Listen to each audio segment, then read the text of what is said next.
La fiche de travail.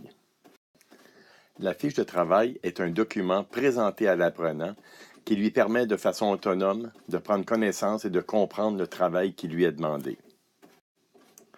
Il est préférable d'indiquer un numéro à votre fiche pour en connaître l'ordre dans l'ensemble des tâches que l'apprenant aura à réaliser. Également, vous pouvez indiquer un titre représentant la thématique à laquelle est associée cette fiche de travail.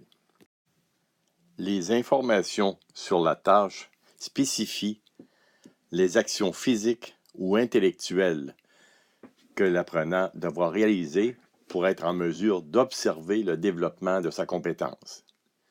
Les actions permettent au formateur et à l'apprenant de constater l'apprentissage ou non des savoirs, des savoir-faire ou des savoir-être liés aux compétences prescrites par le programme, choisi par le formateur selon sa stratégie. L'énoncé de la tâche doit débuter par un verbe d'action. Les informations sur la situation de réalisation de la tâche présentent le contexte réel ou artificiel dans lequel se déroulera l'action. Elle permet à l'apprenant de repérer le sens et la pertinence de cette action. Elle contient les variables à considérer pour adapter ses pratiques professionnelles. Les consignes sont des instructions données par l'enseignant à l'apprenant pour encadrer et donner des points de repère tangibles à l'apprenant pour qu'il réalise une action conformément aux attentes.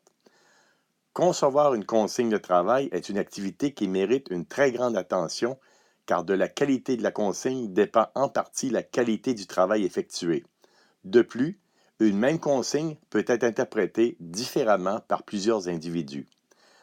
La lecture d'une consigne active des mécanismes de compréhension et d'interprétation qui permettent au sujet de construire une représentation de la tâche ou du but à atteindre.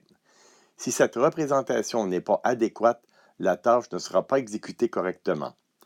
La problématique de la compréhension des énoncés est une question centrale du développement de la compétence. Pour s'assurer de la clarté d'une consigne, il faut essayer de vérifier si elle répond aux questions qui, quoi, quand, où, pour quand, comment, pourquoi. Pour vérifier qu'une consigne a bien été comprise, il faut la faire reformuler éventuellement plusieurs fois. Le contrôle du feedback est indispensable dans toute bonne communication. S'il s'agit d'une consigne de travail rédigée, tâche précise à effectuer, il n'y a aucune autre validation possible que celle de l'expérimentation. L'échéance indique le moment où doit être livré le résultat du travail demandé par la fiche de travail. Les informations sur les ressources déterminent les éléments nécessaires de l'environnement à mettre en place pour que l'apprenant puisse réaliser l'action. Ce sont des documents, manuels, références, instruments, matières premières, outils, etc. Le résultat spécifie ce qui sera réalisé suite au travail. Il faut s'assurer que ce résultat soit un livrable concret de l'action demandée à l'apprenant. Il doit permettre au formateur et à l'apprenant d'évaluer le niveau d'atteinte des indicateurs de réussite associés au succès et à la compréhension de la tâche ou de l'activité demandée. Les indicateurs de réussite sont des repères tangibles et objectifs permettant à l'apprenant et au formateur d'évaluer le résultat du travail réalisé. La fiche de travail a pour fonction de libérer le formateur des explications à répétition sur le détail du travail à réaliser. De plus, elle favorise chez les apprenants le développement de l'autonomie et de l'initiative.